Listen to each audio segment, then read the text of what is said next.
Hello masters, నేను మాది నాగర్కర్నూలు నేను. నా పేరు నాగరాజు. నేను ధ్యానంలో రాజ్యాంగ రావడం జరిగింది. మేడం నాగర్కర్నూలు వచ్చినప్పుడు అక్కడ ఫస్ట్ టైం ధ్యానంలో రావడం జరిగింది. ఈ ధ్యానం గొప్పతనం మేడం అక్కడ 5 గంటలు ఉపన్యాసంలో నేను ఎంతో తెలుసుకున్నాను.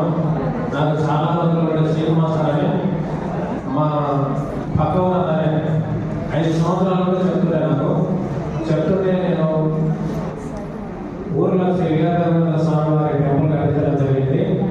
ఇంకా నేను వేరే గురువు దగ్గర పోతున్నాను కదా, ఈ గురువు దగ్గర అయితే ఇంకా అక్కడ ఏమన్నా మనకు డిఫరెంట్ ఉంటుందేమో అనే అజ్ఞానంలోని నేను రాలేకపోయాను ధ్యానంలో.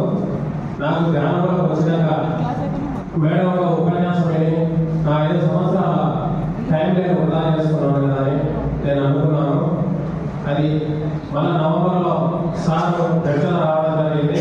ఒకసారి భీమవరం రండి అని చెప్పాడు.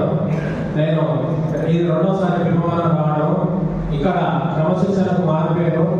ఇక్కడ వచ్చిన ప్రతి ఒక్కరు మాస్టర్స్ గొప్పగా ఎదుగుతారని నేను ఖచ్చితంగా నమ్ముతున్నాను. నాకు ఈ అవకాశం ఇచ్చినందుకు రాజలక్ష్మి మేడానికి సార్కు నేను